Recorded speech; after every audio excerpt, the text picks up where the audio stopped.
Hai, balik lagi di Podcarry, podcast mencari properti bersama Heberwell.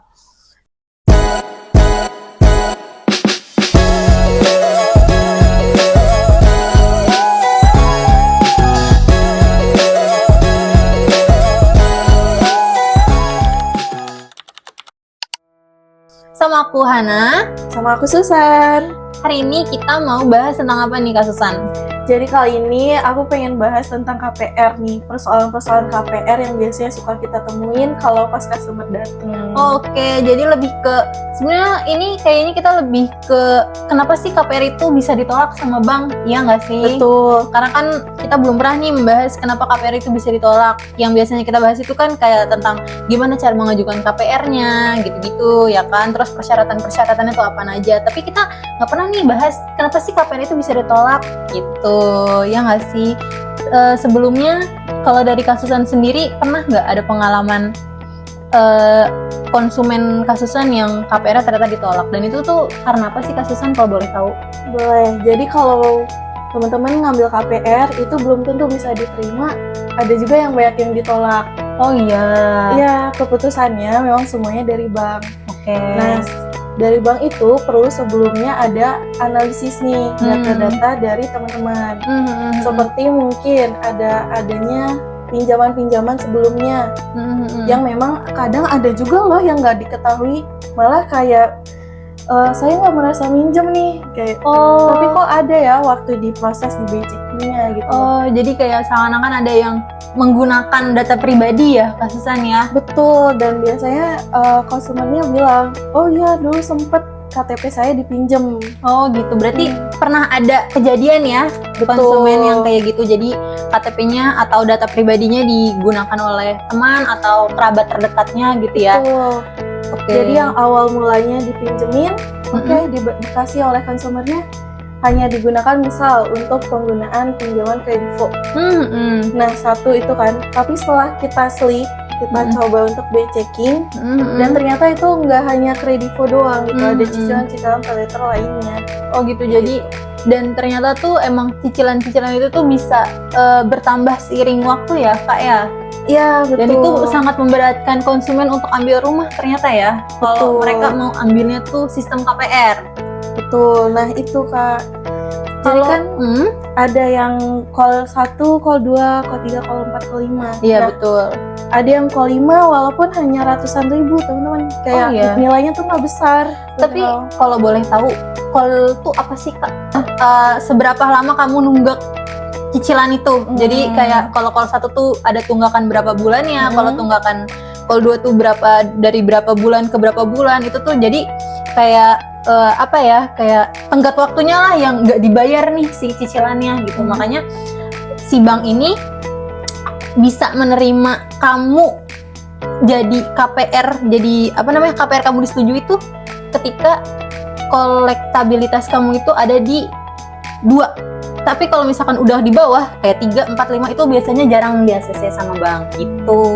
Karena bank udah mulai gak percaya nih kalau udah 3, 4, 5 karena udah lama nggak dibayar. Ya mungkin seperti itu ya Kak. Betul. Tapi kalau misalkan nih walaupun dia 500 ribu doang nih ya, tapi dia udah kolektabilitasnya udah di 5, itu ternyata nggak bisa diproses juga KPR-nya gitu. Karena masanya udah terlalu lama. Betul, jadi emang harus diberesin dulu nih si kolektabilitas 5-nya nih, di si call 5-nya gitu. Jadi biar semuanya clear, biar dari agensi juga enak, dari developernya enak, dan banknya serta konsumennya juga enak. Iya, jadi nggak ada beban, nggak ada tunggakan, nggak ada berat hatinya juga gitu sih. Setuju nggak? Setuju. Nah, jadi prosesnya itu sebelum teman-teman ambil KPR itu ada pengecekan BCK-nya terlebih dahulu ya Kak, untuk menentuin lolos atau tidaknya nih buat pinjaman KPR di bank. Oke, ya, betul. Kalau boleh tahu, ini dong jelasin kayak kalau misalkan kita mau ngajuin KPR tuh apa aja sih yang harus kita lakuin gitu? Oke, jadi buat pengajuan awal-awal nih ya Kak, untuk pengajuan data KPR itu cukup data diri dan data kerja aja. Nah, untuk awalannya itu cukup untuk kita proses di BI checkingnya, hanya cukup untuk KTP dan NPWP aja nih Kak. Prosesnya juga nggak lama Kak untuk proses BI checkingnya, langsung ke banknya itu sendiri. Oh gitu, asal kita nggak ada tunggakan lain ya Kak, yang emang durasinya udah nggak dibayarkan lama gitu ya Kak. Betul. Insya Allah bisa di ACC ya kan ya Kak. Betul. Tapi selain itu nih Kak, selain kolektabilitas itu, selain kita punya tunggakan lain, selain yang kita mau ajuin KPR ya Kak, ada lagi nggak sih Kak, apa ya, kita tuh nggak diterima KPR tuh, ada lagi nggak hal lain gitu loh Kak? Paling kalau lagi ada cicilan berjalan nih dari bank, suka lihat juga cicilan berjalannya yang sedang dilakukan saat ini gitu. Oh gitu, jadi selain kita punya utang dari yang lain, kita juga dilihat ya Kak cicilan yang lainnya ya Kak ya? Itu cicilan yang sedang berjalan saat ini. Jadi kira-kira apakah dengan cicilan yang sudah ada ditambah dengan cicilan KPR ini bisa lanjut atau enggak nih gitu. Seperti itu mungkin Kak Hana. Oh gitu, jadi emang benar-benar harus bersih dulu ya namanya ya Kak ya? Betul, harus sudah bersih dulu untuk benar-benar dipastikan cicilannya lancar gitu ya teman-teman. Oke, kalau aku boleh tahu lagi nih Kak, yang bisa mengajukan KPR itu tuh kan, kalau yang aku tahu kan pasti karyawan bisa ya Kak ya? Betul. Tapi kalau misalkan kita punya usaha sendiri nih Kak, Betul, itu Itu bisa bisa nggak? bisa Oh, bisa. banget kawan-kawan. tapi apa ya, kita bakal diterima KPR-nya ketika kita punya usaha tuh, boleh di-spill nggak sih Kak? Tuh caranya kayak gimana gitu Kak? Kayak ada ininya nggak? Persyaratannya kayak gitu ya Kak. Iya betul, kayak apa ya? Gimana sih caranya biar kita tuh bisa diterima KPR-nya ketika kita cuma punya usaha gitu? Betul. Nah itu perbedaannya juga nggak ribet gitu ya sama yang data pribadi seperti teman-teman ngajuin sebagai karyawan. Nah kalau untuk pengusaha ini cukup untuk data usahanya gitu. Oke. Data usahanya yang dinilai seperti labanya seperti apa, marginnya seperti apa. Kemudian juga data diri tentu aja seperti itu. Oh gitu, dan itu harus meyakinkan Kak ya? Betul, jadi udah apakah berapa lama nih pengusahaannya sudah berjalan, seperti itu. Karena aku pernah denger juga nih Kak, sorry ya Kak sedikit cerita.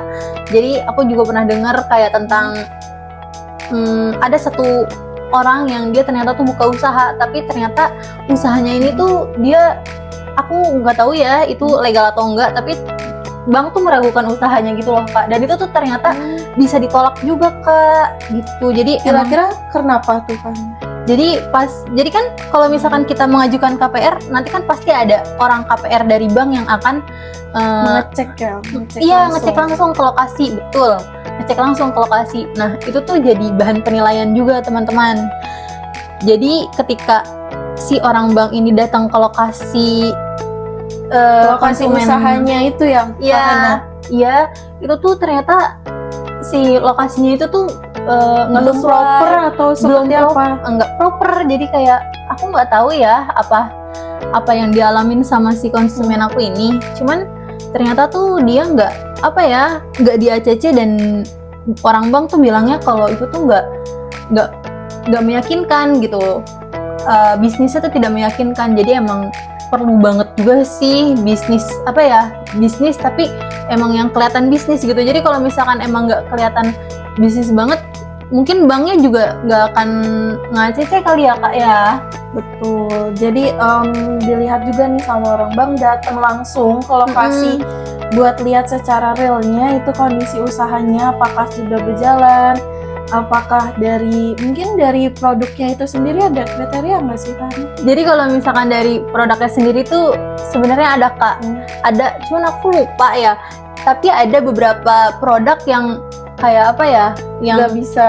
Iya, yang nggak bisa. Jadi emang Minuman bukan. Jadi kayak dia tuh, si bank ini tuh akan ada perhitungannya sendiri Kak. Jadi setiap barang yang dijual oleh si pengusaha ini gitu. Jadi ya kalau misalkan ada beberapa barang yang emang nggak bisa dihitung gitu guys. seperti mungkin ketika nilainya terlalu kecil dihitung selama 1 bulan itu berapa marginnya, berapa keuntungannya, dan setelah dianalisis ternyata belum bisa untuk dianggap oleh bank membayar angsuran per bulannya itu sendiri atau yang Betul. seperti apa nih? Jadi teman-teman, setelah teman-teman udah coba slik, coba cek by checkingnya terlebih dahulu dan dinyatakan untuk di ACC nih oleh bank, setelah itu bakalan ada proses pengajuan dan pengumpulan data-data yang diperlukan. Datanya apa aja karena ada data diri, data kerja itu aja. Nah setelah itu, setelah semua data terkumpul dan semua proses berjalan lancar sampai akad, itu apa aja sebelumnya? Untuk hal yang perlu dipersiapkan nih, untuk hal-hal kecilnya itu bahkan yang bisa menjadi titik krusialnya. Mungkin Kak Hana bisa jelasin. Setelah mengajukan data, setelah by checking, kita itu disarankan dan dianjurkan ya untuk tidak membuka untuk tidak membuka kredit baru karena itu akan menimbulkan masalah. Kenapa Kak? Kok bisa di KPR kalian? Masalahnya itu? Iya, karena kan jadi ketika kamu mengajukan KPR, itu kan kalian akan menambah cicilan baru nih dalam hidup kalian. Dan ketika kalian buka kredit baru, itu akan jadi masalah sama bank gitu teman-teman. Jadi istilahnya menambah beban sendiri gitu. Cicilan. Iya. Terus setelahnya itu ada apa lagi sih Kak kalau boleh tahu?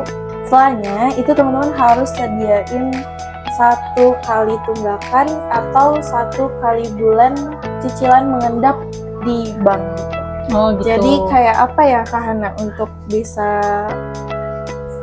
langsung di auto debit ya Kak. Iya, jadi kalau betul. misalkan kamu lupa untuk membayarkan cicilan kamu ke bank, nanti akan di debit sendiri nih uang kamu akan dari terpotong sendiri. Iya, akan terpotong sendiri oleh bank yang kamu ajukan KPR gitu teman-teman. Oke sih itu. Terus setelahnya kamu akan bisa aman, nyaman dan tentram ya Kak ya untuk milikin rumah sendiri. Apalagi kalau misal di Havenol sendiri biasanya untuk cicilannya ya dari awal mau tenor 10, mau tenor 5, 15, 20 itu udah tergambar dengan jelas dan terbuka langsung terlihat oleh teman-teman. Ya nggak sih Kak? Iya betul, karena kita udah ada simulasinya ya Kak ya. Yang bahkan enggak yang secara tidak langsung atau yang tiba-tiba naik melonjak drastis itu di kita enggak ya Kak? Atau Enggak. gimana nih skemanya di sini gitu? Kalau misalkan di tenornya. sini itu tuh tenornya itu suku bunga banknya ya, itu tuh kita ngikutin banknya lagi Kak, ngikutin Bank Indonesia. Jadi tergantung. Kalau misalnya suku bunga banknya lagi naik ya kayaknya nanti cicilan rumahnya pun ikut naik gitu. Cuman ada juga cicilan yang flat.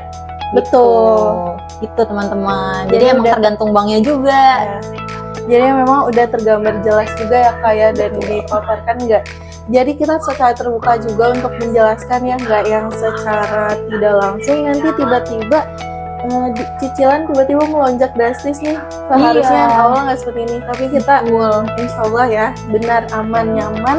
Betul. Dan buat kamu yang mau tahu lebih lanjut tentang perumahan di Havenol Property, mau tahu tentang simulasi KPR yang ada di perumahan-perumahan properti atau buat diri kamu sendiri dengan data diri kamu yang gajinya berapa, ininya berapa, masukannya berapa, kamu bisa konsultasi langsung di Havenol Property gitu teman-teman. Untuk link WhatsApp-nya nanti bisa Kolom dicantumin deskripsi. di kolom deskripsi. Betul. Sama link-link website-nya ada ya Kak? Betul, ada. Kita juga ada link website di www.havenolproperty.com dan ada Instagramnya juga. Kalian bisa langsung cek di IG @haven.well dan ada Instagramnya juga, username-nya sama. Gitu teman-teman. Itu biasanya review-review dari konsumen yang emang udah berhasil juga ada di situ ya Kak ya? Betul. Jadi kita emang anti bohong-bohong klub. Jadi kita emang nggak ada kebohongan di antara kita ya. Jadi ya buat kamu yang emang berminat dan mau banget rumah di Havenol Property, karena emang rumahnya tuh bagus-bagus serta cakep-cakep banget ya. Dan pas nanti buat kamu yang mau, jangan lupa belinya di mana Kak? Havenol Property. Dadah. See you in the next education. Hai.